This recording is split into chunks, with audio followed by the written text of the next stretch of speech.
Excellences, Monsieur le chef d'État et de gouvernement, Monsieur le Président du Conseil des ministres,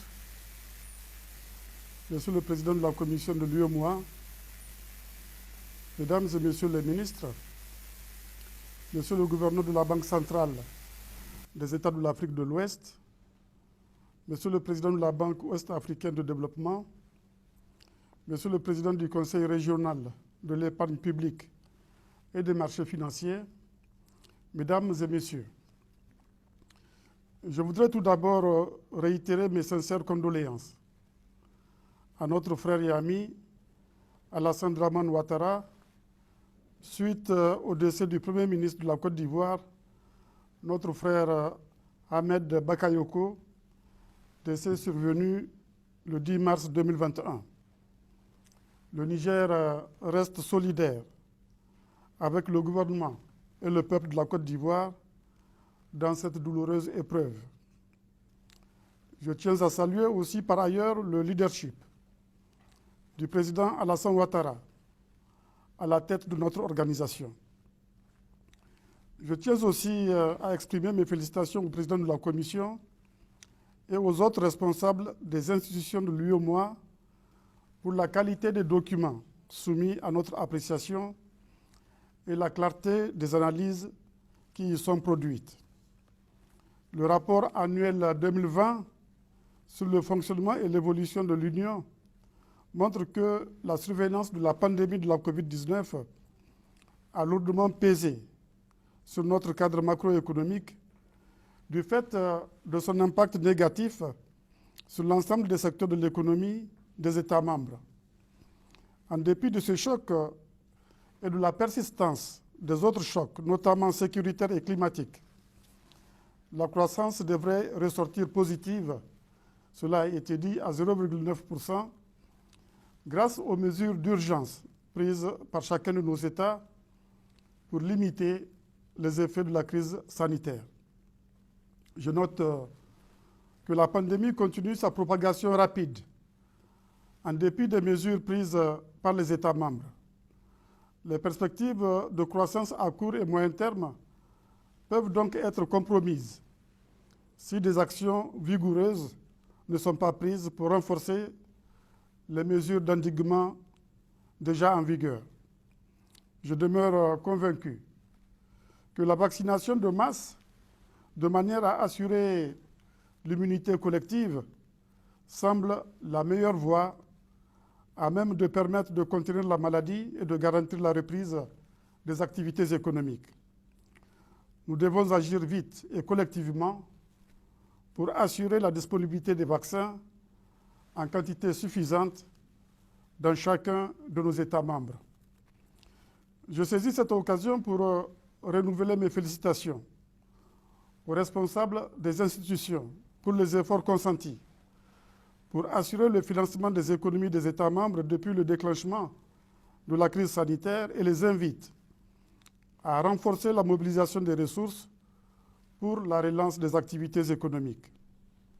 J'appuie par ailleurs la proposition de la Commission sur l'harmonisation des prix et des délais de validité des tests COVID-19 pour permettre aux économies des États membres de retrouver leur sentier de croissance.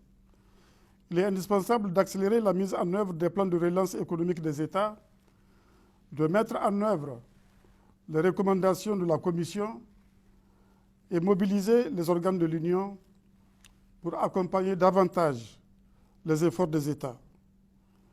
Il nous faudra aussi poursuivre la levée des restrictions au commerce qui sont observées dans les États membres et qui frappent les produits originaires de l'Union, car des taxes additionnelles aux tarifs extérieurs communs et des exonérations non conformes sont encore notées dans tous les États membres. Nous devons être attentifs à la mise en œuvre des chantiers de haut niveau. Ainsi, sur l'initiative régionale pour l'énergie durable, des progrès importants sont réalisés à travers la mise en œuvre des actions de renforcement de l'offre énergétique.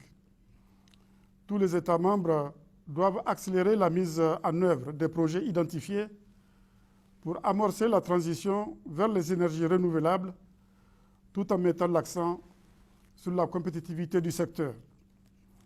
S'agissant du chantier paix et sécurité dans l'Union, d'importantes actions sont enregistrées notamment en matière de renforcement des capacités d'anticipation, de réponse et en matière des capacités opérationnelles des États membres. Les États membres doivent renforcer la coopération transfrontalière et la Commission doit développer davantage de synergies dans ses actions en matière de sécurité avec les autres institutions régionales qui y œuvrent, notamment le G5 Sahel.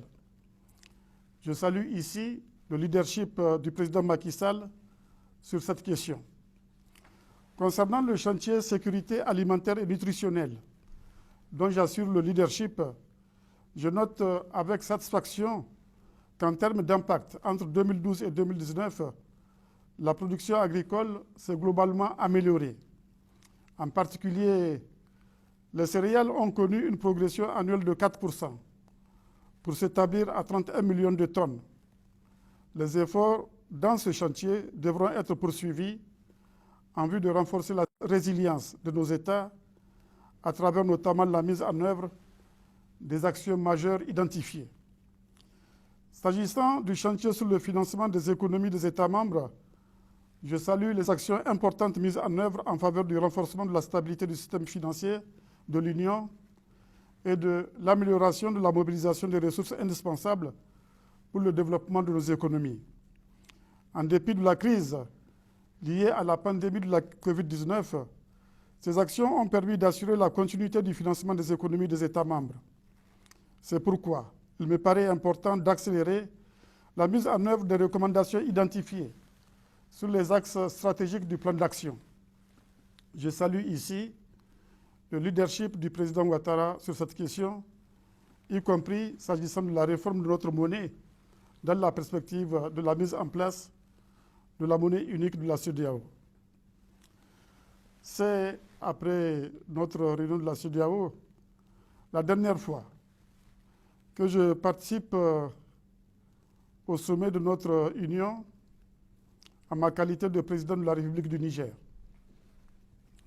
Je passerai, comme vous le savez, le témoin à mon successeur le 2 avril 2021 à l'occasion de la cérémonie d'investiture qui sera organisée à cet effet et à laquelle je vous invite tous cordialement. Cette investiture est chargée de symboles pour le Niger, car pour la première fois, l'on va assister à une alternance pacifique entre un président démocratiquement élu et un autre président élu dans les mêmes conditions. C'est une première dans l'histoire politique du Niger. Permettez-moi de vous exprimer mes sentiments de gratitude pour m'avoir offert votre amitié et votre confiance. Au moment où je quitte mes fonctions de président de la République du Niger, je demeure convaincu que le futur de notre Union et de notre sous-région est chargé de bonnes promesses. Je vous remercie, chers frères et amis, de votre aimable attention. Merci beaucoup.